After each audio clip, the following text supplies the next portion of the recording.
Hey, what's up, y'all? Welcome back to On Your Mental. This is the podcast that shares candid, open, and sometimes vulnerable conversations between and about men. But today is a very special episode. Today, Kabir and I were joined by our friends Christine and Louise, and we're talking about the relationships between women and their fathers. We do talk a little bit about our own relationships with fathers, but this is really geared towards getting that perspective out there today. So I hope y'all enjoy the episode. If you're not already, make sure that you're subscribed. And if you like today's video, leave a like. And I'll see y'all in a moment when the episode starts. Peace.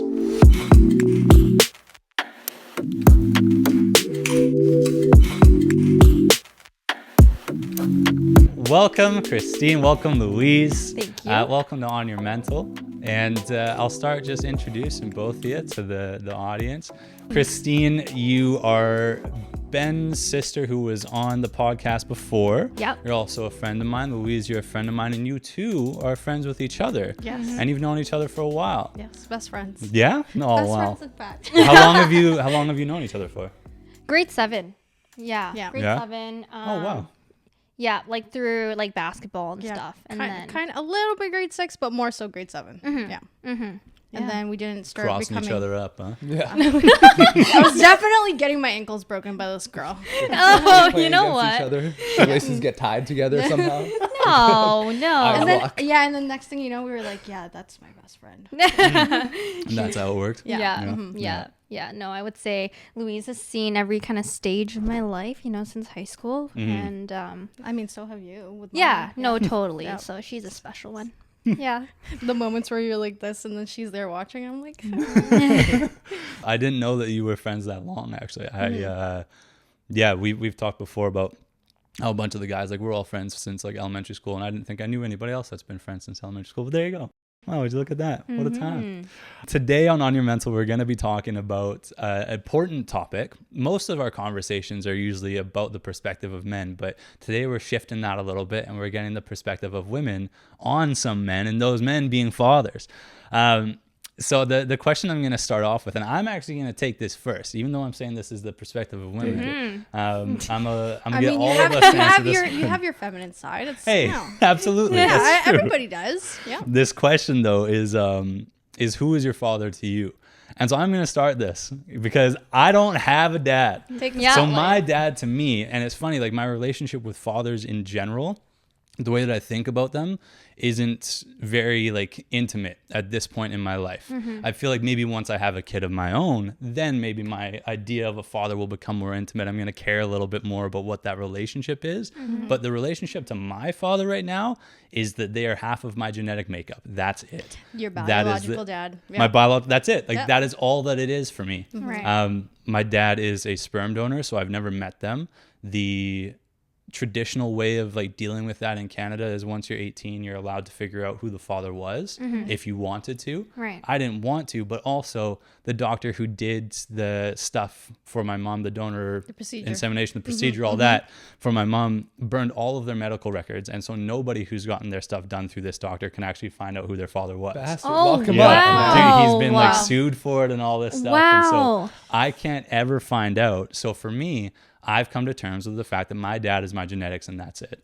I've done 23andMe and that shit, and it's like, it's whatever. It Where doesn't. can you get that? You can order it online and then you spit in a tube, you send it back. Like a month later, you get some Oh, some you jeans spit in thrown a your tube? way. What was the the biggest ratio?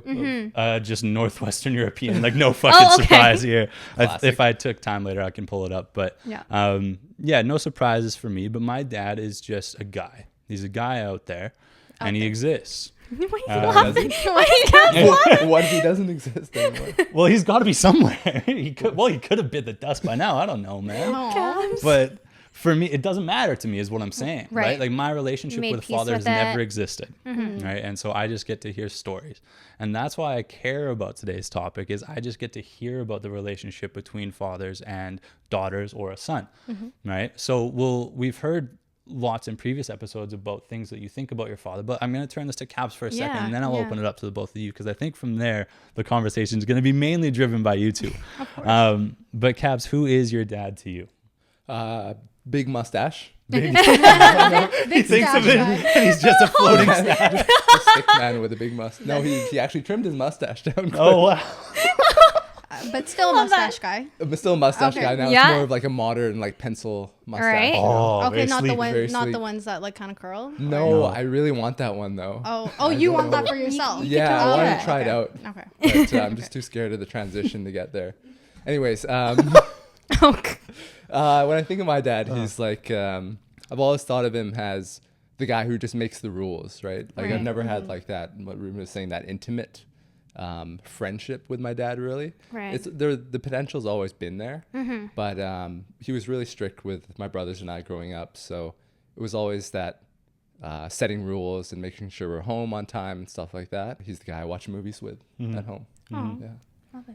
That's sweet. Yeah, no, love it. Yeah. Yeah, but he's Oh. definitely my biggest role model. Mhm. Yeah. We've talked about that Yeah, before too. for sure, in that other episode. Mm-hmm. But yeah, that's the gist of it. Cool.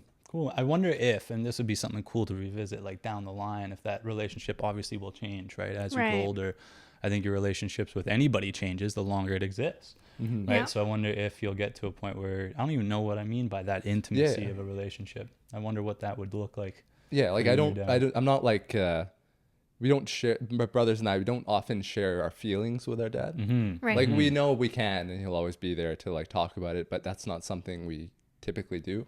Or ever practice. At the same time, I Yeah. feel like you're also at an age where, he trusts that you've, got Right, things, right. under control too, Exactly, yeah. right? And yeah. Mm-hmm. Have you ever cried in front of your dad? After he slapped me. I was not expecting that. I mean, expecting that. No, I have. I have. God. I mean, That was the first. I've definitely have. Yeah. Like after like a rough basketball game or just like family member passing away and stuff. Yeah, I've cried in front of my dad. Yeah, Mm-hmm. So that ability to be intimate and show your emotion is there. it is. It yeah. just doesn't happen frequently, and right. that's fine. That's right. Cool. I'll open that back up to you then, Louise and Christine, both of you. Who is your father to you? My father, he is a lot of things to me. He is, like I said, my best friend. He is my coach, my mentor in life. He's taught me definitely everything that I know in all areas of my life, whether it's sports, business, like career, life in general. No doubt about it, he's my number one role model. Hopefully my mom doesn't get upset watching this. But, I think it really is because of the fact that I respect him for his ability to really balance head and heart, right? It's like as a father, he's extremely responsive. He's very engaged, right, and present as a father. But at the same time, like, he is also that guy who will not hesitate to put me in my place if we're out of line, right? It's like, he's really good at calling, BS and just kind of like, like saying it as he sees it, right? And so that for the three of us has been, it's like, it humbles us, right? It reminds us that, hey, like, you ain't shit, you know what I mean? And so it's like, yeah, and so I really respect that aspect of him. And, even me seeing that part of him, I try and apply it to, like work, right? It's like, how do you balance, like being like empathetic, but also, hard on the what, right? He's also become like my business partner, as I mentioned to you guys before. And so I think more than anything, I've learned the most through the last, almost 2 years. I'm just working with him. He absolutely keeps me in check. I keep him in check. We definitely challenge one another in the most healthy way, right? And, we don't take things personally, for sure. Yeah, like in a nutshell, he's a lot of things in my life, which, I'm really grateful for. Yeah, like, I mean, I always say to him, I'm like, out of all these superheroes out there, you're my favorite one, Like, I wrote that in a card once. And so, yeah, like, he's awesome. He's everything to me. That's really sweet.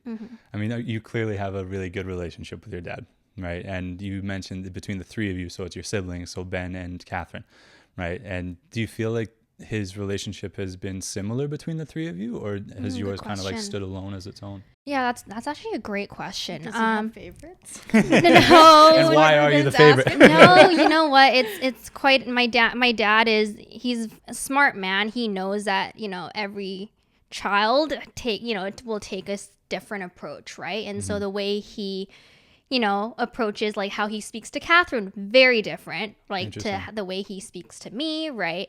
And of course, like the way he speaks to Ben, very different. And so at the core though, values growing up, the same, right? It's like he, raised us to be, you know, right, like responsible, all those things, right? But especially like as we're older, he recognizes that, you know, every one of us has a different like communication style, if anything. So yeah, good question. Yeah. Yeah. But I can imagine that's a hard thing, right? And Yeah. a lot of what I'm going to be listening to and retaining in this conversation is things to take forward to one day when we are fathers. Right. Right. So something like that, approaching every child differently, that sounds really challenging to me, because it's not like y'all are far apart in age. You and your sister are twins. Totally. Right. And then your brother is what, just a year or two older? 2 years older? Three. Oh, okay. I know, it feels like he's only a year older, right? Yeah, barely. You guys are catching up. No, seriously, no. When we're out in public, people are like, "Is that your younger brother?" I'm like, Basically. yes. Basically, Yes, yes. Shout out to Ben. Shout out to Ben. But yeah, I mean, that can be a challenge in itself too. I can imagine as a father, it's challenging to raise multiple children because everybody is unique. It doesn't matter if you're in one family, you're all going to respond to things differently. Totally. You touched on something, and I'll just bring that up one more time for a second, and then I'll come back to you, Louise, where it's like your father has this balance between head and heart. And I think this will come up later in conversation with stuff that I want to ask, but there was something that I've seen multiple times where it's like the respect that you have for somebody is higher when they are critical on you. So then when they are saying things that are nice and encouraging and reinforcing of behaviors and things like that, because you know that they're also going to call you on your shit, you respect that decision or that opinion so much more. Totally. Right. And so that you have to have that balance. If you have a parent that just sugarcoats things and they baby a kid, that doesn't help them. Totally. Right. If it's one way or the other too, if they're just putting them down all the time, if they're neglecting them, that's just as damaging. No, absolutely. Right? So. And especially when it comes to, you know, daughter and father, it's like, you know, again, typically the father would be like, oh, you know, like, let's not hurt her feelings, right? And I feel like that's it. But my dad was like, you know what, whether it's me talking to Ben or Catherine, it's like, if you're wrong, I'm going to tell you you're being, you know, like unreasonable, right? And so, yeah. And I feel like that's very important in like the reality of the world. Yeah. You know what I mean? Because Yeah. a random man isn't going to baby anybody. You know what I mean? Exactly. Random woman isn't going to baby anybody. You're new in my life. I'm going to have this wall up and we're going to have to build trust. And it's almost like you're learning those relationships, but you're learning that from a young age through your father in a way. Yes. Yeah. Yeah, it Anyways. sets us up to be realistic, you know, in life, right? Yeah. Well, Louise, the last one to talk about your dad. So we'll come back to you here. Who is your father to you? Well, what's a father? I just want to know for everybody else who doesn't have one, aka you. Different circumstances. Different circumstances. My dad is a distant relative to me. I would consider him like how you consider your dad. Obviously, again, still different circumstances, but just somebody who is a part of my genetics and nothing kind of deeper than that. I mean, we do still have some sort of relationship, I would say. Like, we kind of talk to each other very minimally and very surface level. Just kind of like a, hi, how are you? I love you, miss you type of thing. Right. But nothing really deeper than that. But what's a dad? what's a dad? I don't know. It's interesting that you mentioned that, because I was gonna make the same assumption where it's like that person maybe is just a person in your life, right? There's not a lot more to that. Them being that distant, maybe just to give us like a little bit of context, why is that the case in your case as a family, right? I mean, for Kabir, for example, Kabir has talked about his parents have gone through a divorce. So I'm assuming for the audience as well, listen, just for some background, that it's similar in your just case. to back that up for sure. So a little explanation or short story behind it is that my parents were basically separated around the time that I was born, or a little bit before that. They were kind of separated. They knew that they had very apparent differences that they had with one another, one being my father's Catholic and my mom's Christian, and then the other thing, they just didn't see eye to eye. And then afterwards, it's really hard to get a divorce in the Philippines, by the way. So they didn't really officially get divorced until my mom got remarried. Oh wow. Or until before the process of her getting remarried. But prior to that, they were not together. Long story short, he cheated on my mom, had another family. I have two half siblings. And yeah, he wasn't really around when I was growing up. He was around with my sister and my brother. My sister is 5 years apart, and my brother is older. Oh, shit. Yeah, Hey. so 5 years older, and my brother is 7 years older. So they definitely had more time to spend with him. But he was a mechanical engineer. I don't know. So he wasn't really around too much anyways, because he would always be traveling for work. And then obviously when I came along, I barely saw him. I don't really have too many memories of him, like maybe like 1 or 2 or 3. So yeah. So just there. Yeah, just there. I mean, he's that guy that I know is or has the title of father, but I would say that he is a relative, not a father, because I don't know what the true meaning of father is, since I never really had an idea other than, you know, watching movies or seeing Christine's dad. I'd be like, yo, that's my dad. That's my dad. Can that be my dad? But yeah, other than that, don't really have a intimate relationship with him, like how you were speaking about. And I find that just really interesting in this group of just 4 people, right? Yeah. All of our relationships with fathers are very different, Totally. right? There are so many different nuances to a father and child relationship, right?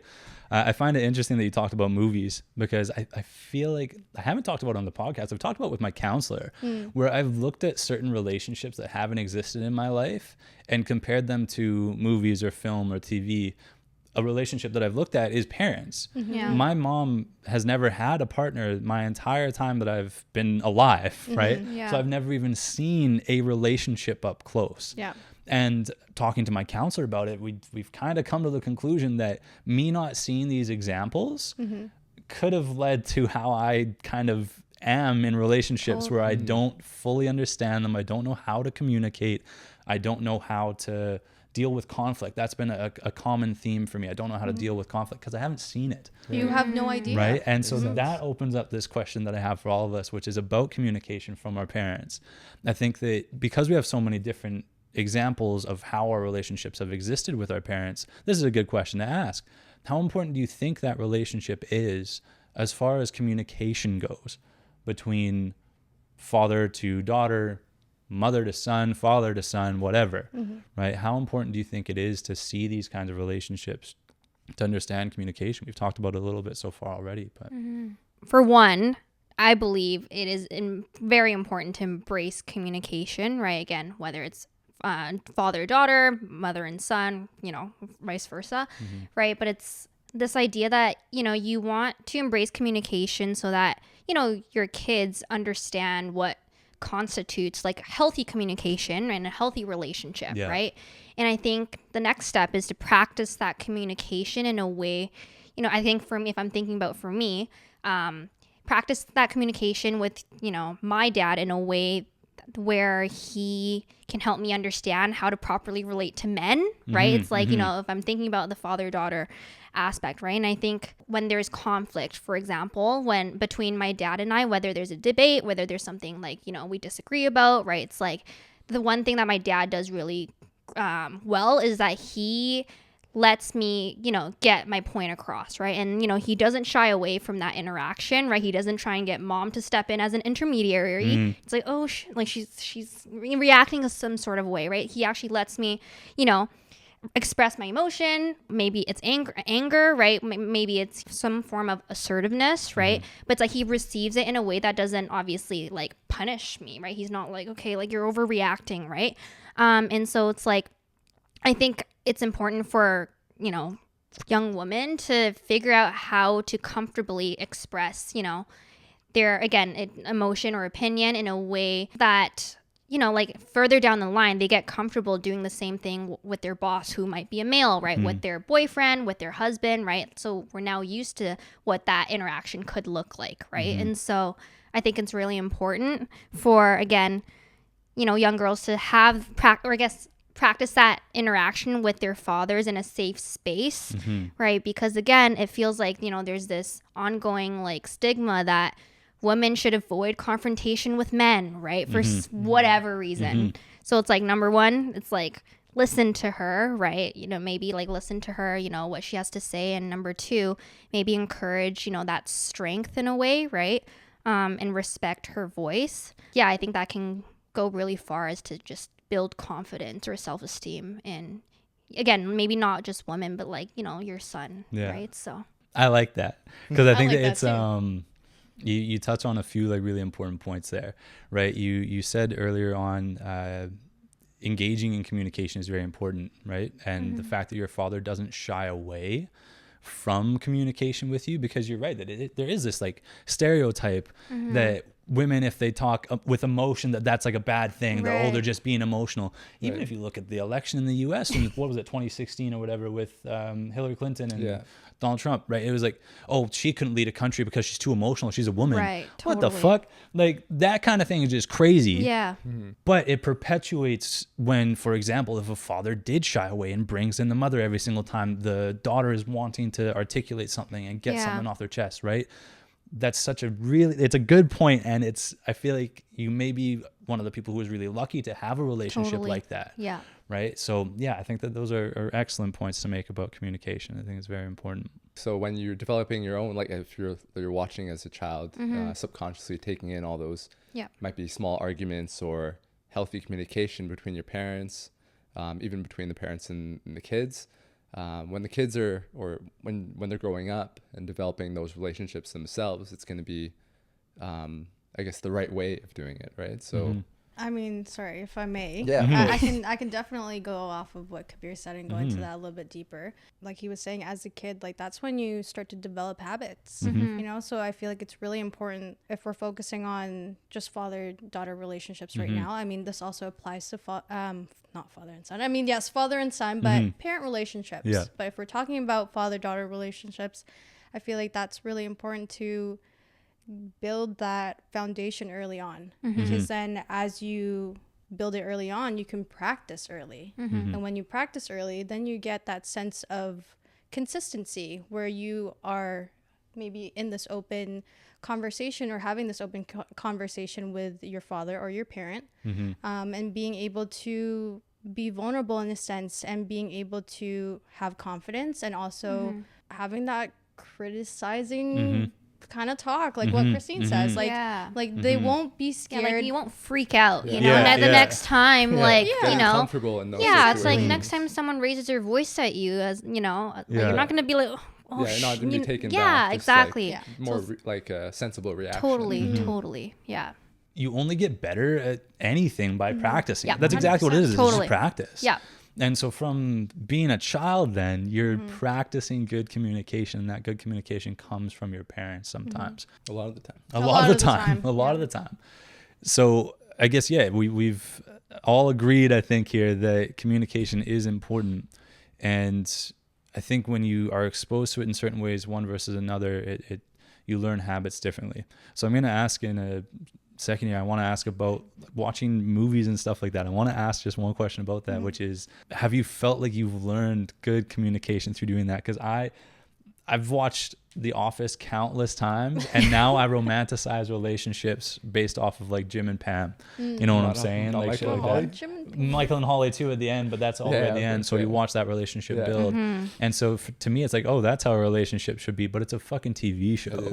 You know what I mean? It's not real sometimes, but I know that there's so many people out there that are probably like us, where you've built a lot of what you understand about the world off of things that aren't your family. You know? But hey, I mean, movies are based off of people's experiences, based on true events. Based on true events sometimes. But you know, I feel like in a sense, like it does have a little bit of like real life circumstances to it. I feel real like life applications. Real life applications to it.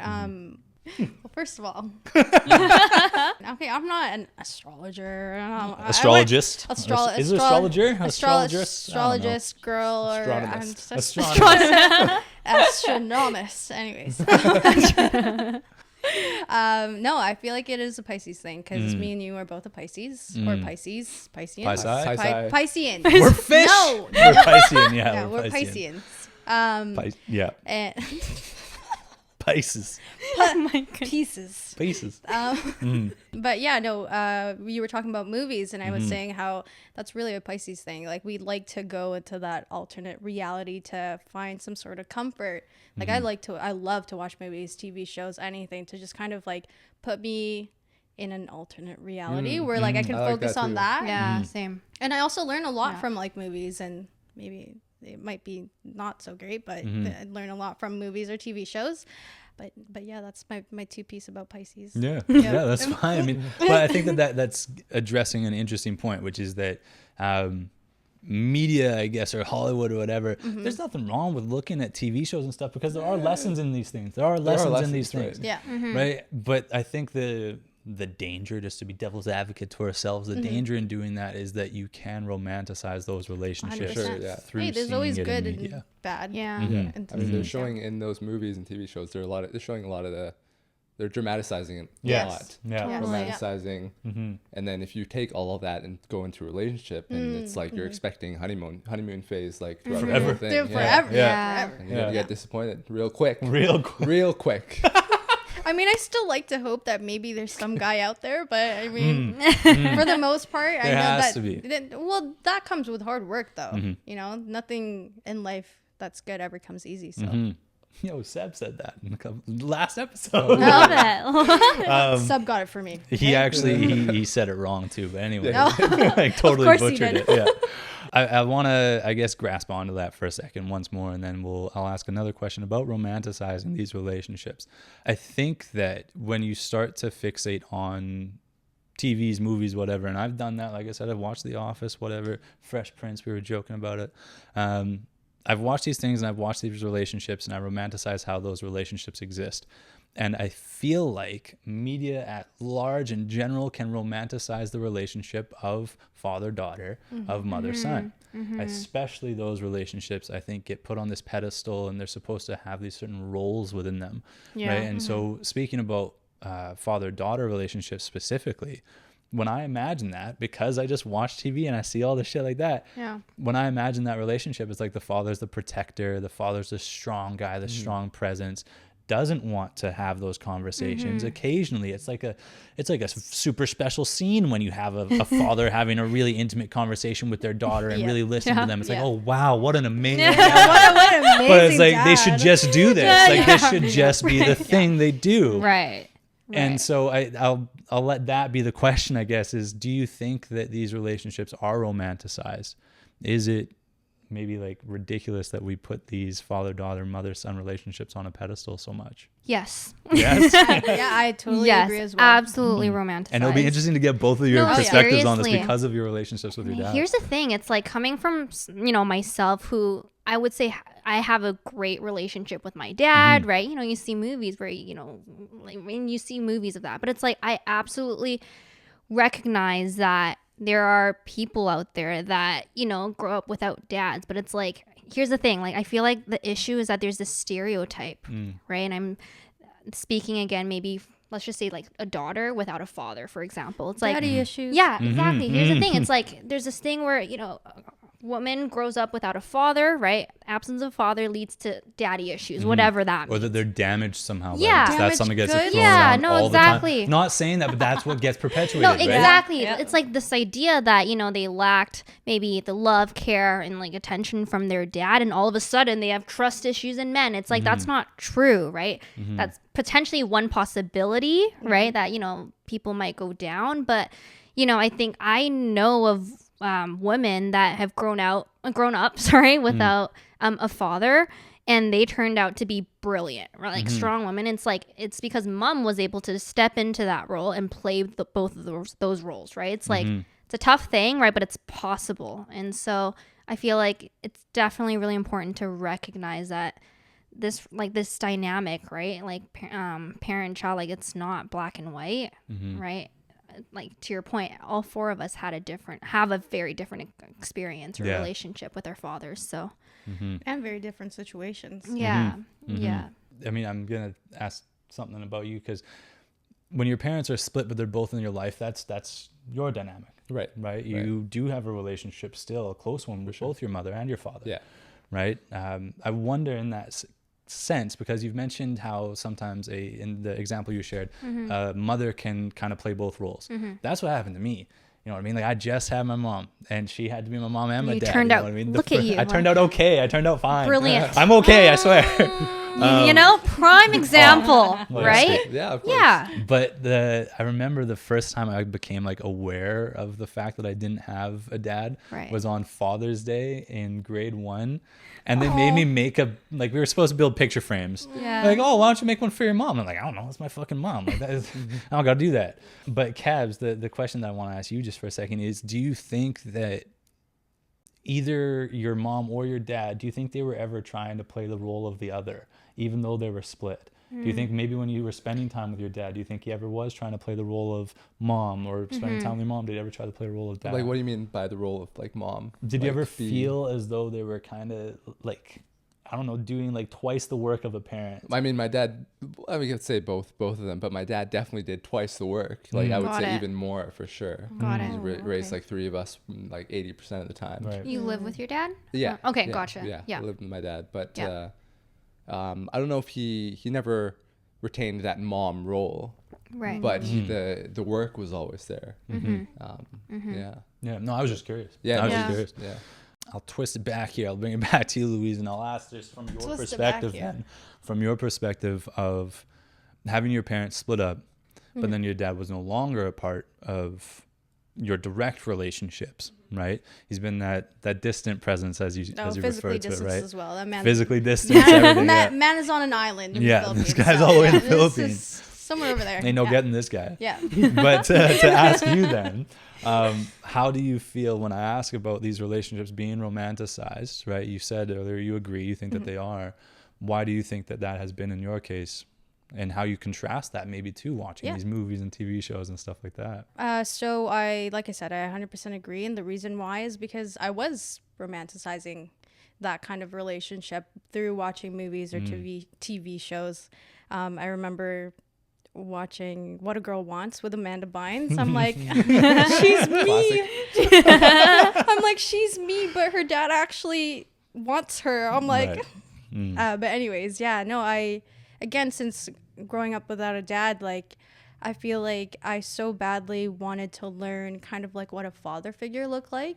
As a kid, you watch a lot of movies, a lot of TV shows, and if I did, like, I would really focus on what the father-daughter relationship dynamic was like, to kind of learn, like, what is that even really like? You know what I mean? And so when I'm watching these shows or movies, I'm like, oh, so like this is what a good idea or like a good role model / dad. I mean, it could also be my mom or whatever, but this is what the idea of a dad looks like. You know, it painted this fantasy in my head that is something that I should look for in men as well. You know what I mean? Because I'm like, I don't know what a respectful gentleman like looks like in just a man itself, especially let alone a father figure. So I feel like I 100% romanticized the father-daughter relationship to the extent where it showed in my relationships as well. Right. Yeah, so that's why I completely agree that it has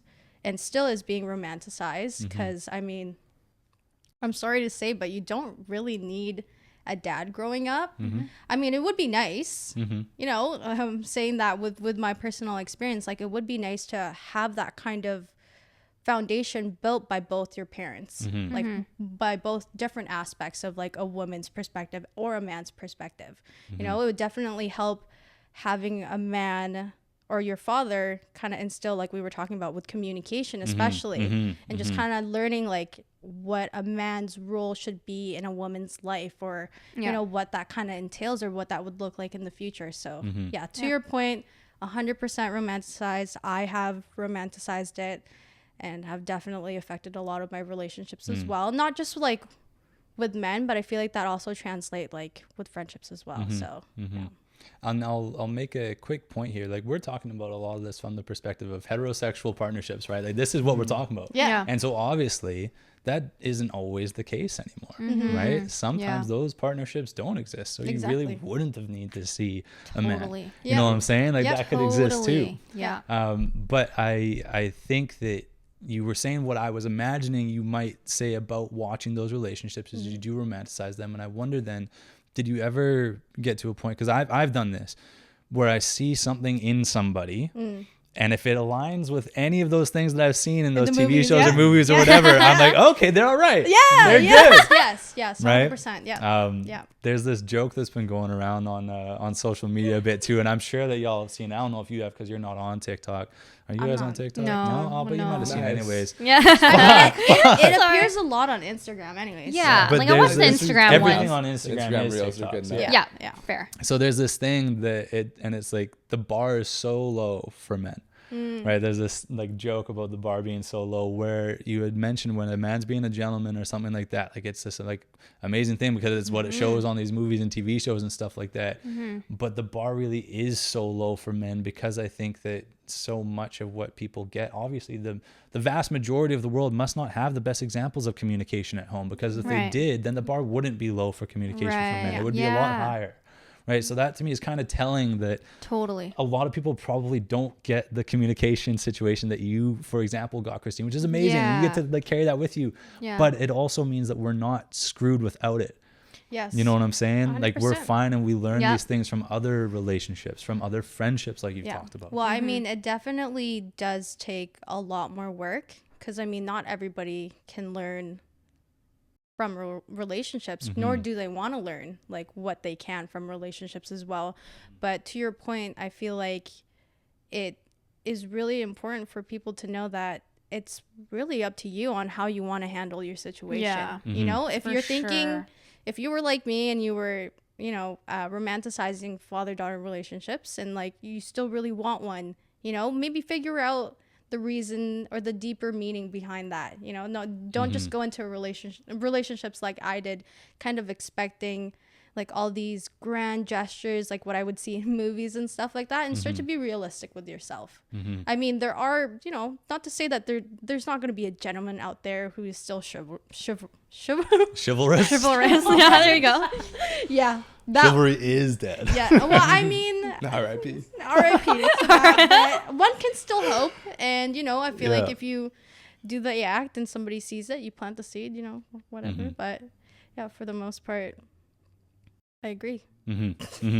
I want to throw something in here to, I think, just reinforce what you're saying there about sort of seeing what is an ideal situation, but then coming to terms with the reality of situations, right? Yeah. You can build and romanticize these relationships, but reality is everybody is different and might not hit that standard. Yeah. Right. My friend Jeff and I, we had a conversation that will come out, I believe, after this episode.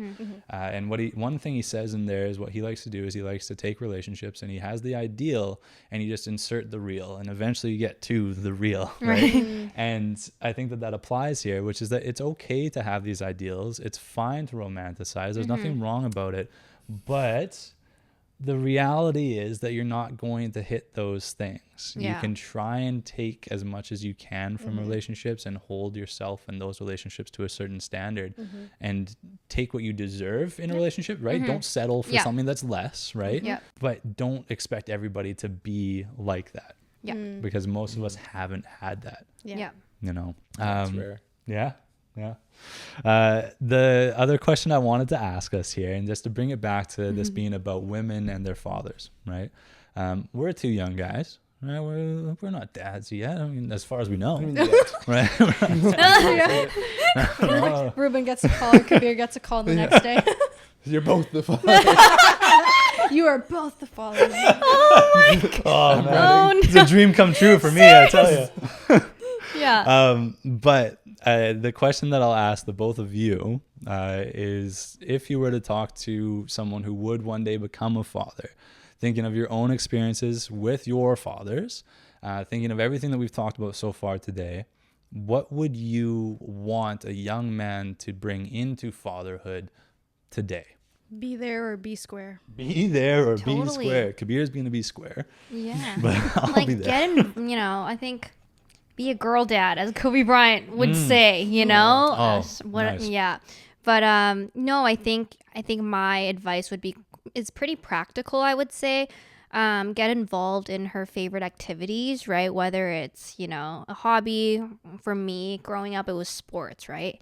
I learned probably some of the greatest lessons through sports with my dad, right? Because he coached me through those experiences, right? And so, you know, I'm a firm believer that, you know, sports for me built a lot of my character today, right? Made me mentally stronger as a woman, I would say. Again, it doesn't have to be sports, right? Maybe it's dance for her, maybe it's like music, right? But I feel like, you know, picking up a hobby or an activity with your daughter and, you know, ideally working towards it together, there's a sense of like accomplishment to it. It's quite actually easy, I feel like, for you guys as, you know, fathers to coach her through that experience, right? It's like, you know, you're not going to sit her down one day and be like, hey, like, you know, I want to teach you about, you know, I don't fixing this car. Yeah, you know what I mean, right? It's like those things. It's I would like, know what to do anyway. yeah, totally, right? And it's like, but it's like, what better way to do it through like an experience, right? Coaching her through it, right? Letting, you know, maybe it's a loss after a game. It's like coaching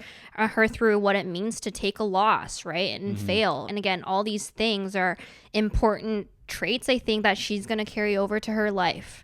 Yeah, that would be my advice. Be kind of hands-on. Totally. Especially with the sports thing, I think it would be pretty easy for guys in general. Just Pretty easy. No, I mean, like, because I'm sorry, speaking as like two guys who have played sports growing up. Exactly. Really practical, right? Yeah, we understand the benefits of it. So Totally. just to And we understand the value of a good coach. Yeah. Right? For sure. It's like you look at, you know, I'm thinking about Kobe Bryant again. Kobe Bryant and Gianna, right? It's like they, you know, found, like, she discovered her love for basketball and she's sharing that with her father. It's like it makes their bond unbreakable, right? It's like, you know, you see people talk about, you know, Kobe and Gianna's bond, right? And so I think, again, find maybe something that makes her tick, right? You know, you might get lucky if she's into sports, perfect, right? You're right. But yeah, I think that there's definitely value in you know, starting that, I guess, when she's like a young woman, right? And so she can, again, take those,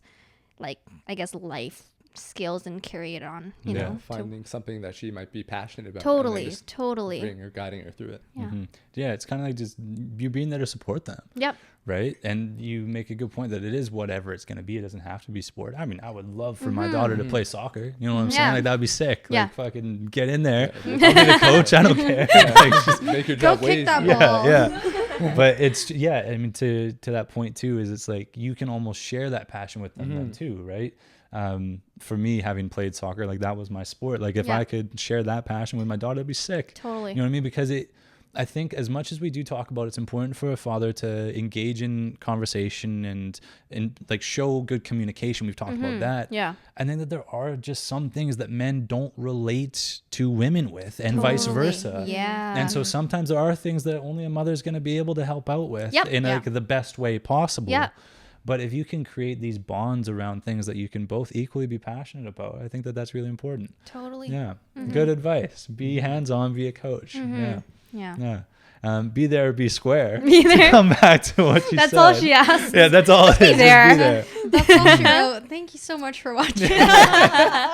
But what might you say to someone in maybe a similar position to you two, right? So maybe this isn't about giving advice to a man. Of course, be there, right? That I feel like that should be a no-brainer for most men, is be there. And if you're not, that sucks, right? Yeah.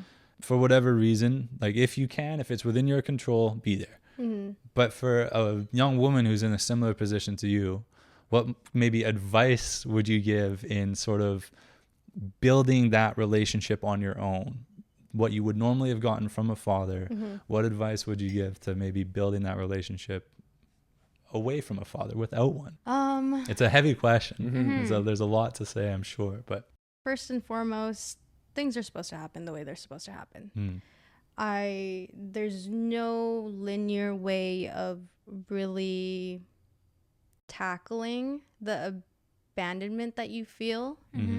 With every different person, they're going to react differently. Somebody might just be like, okay, sure, because their mother is such a great role and picked up both roles and, you know, very supportive, provides everything for them. They don't even give two pieces of poo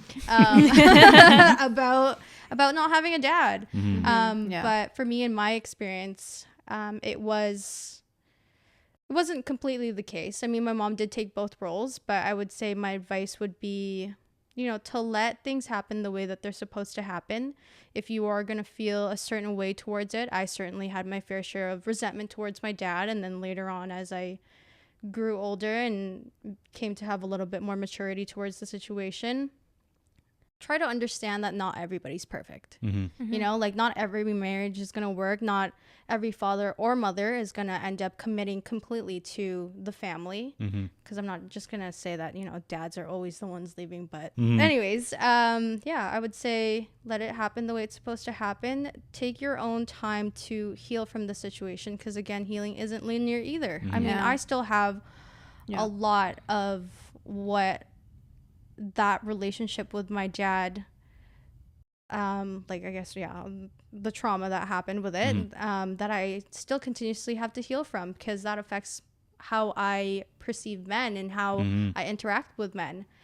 So again, another advice would be, let it happen how it's supposed to happen. And then tell yourself, if maybe you are going into the root of resentment towards your dad, how long are you willing to go?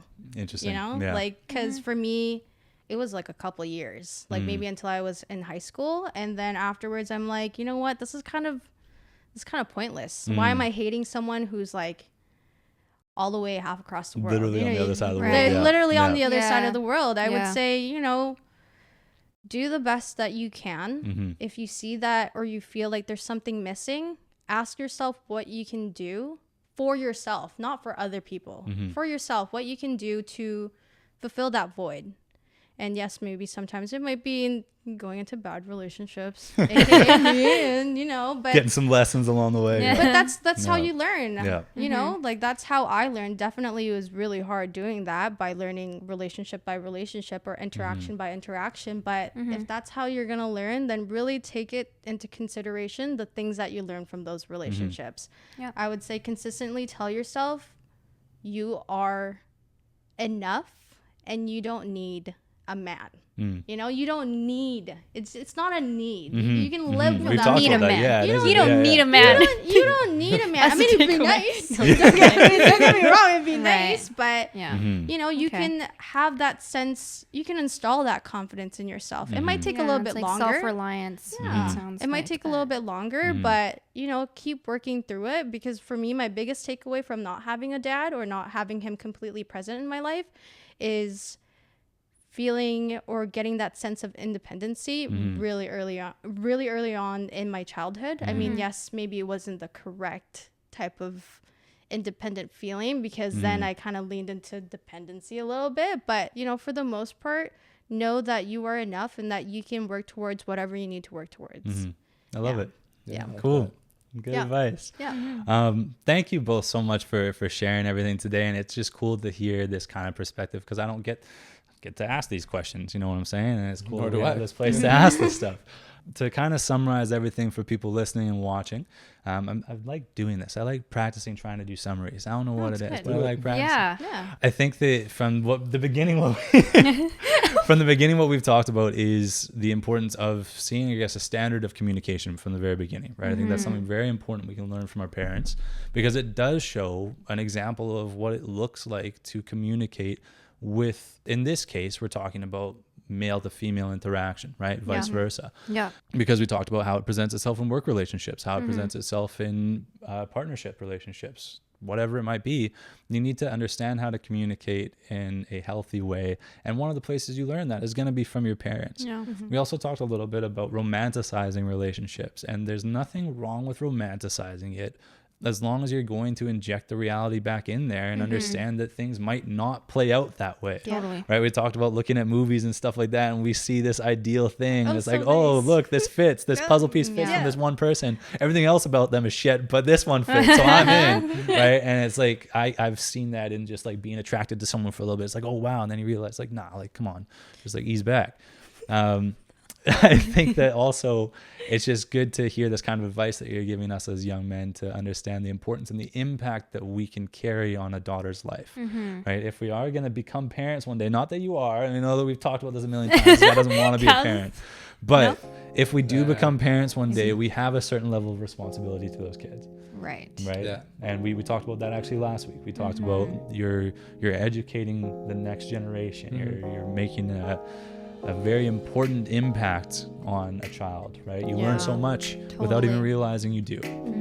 Anyways, I just wanted to say thank you again for coming on. Thank you for having us. I really appreciate you taking the time, and I really enjoyed today's fun. Conversation. Yeah, I think that's a good spot to end it. So everybody who is listening and watching, I hope you enjoyed this week's episode. If you're not already, make sure you're subscribed, and we will see y'all next week. Peace. Be there, be square. Bye.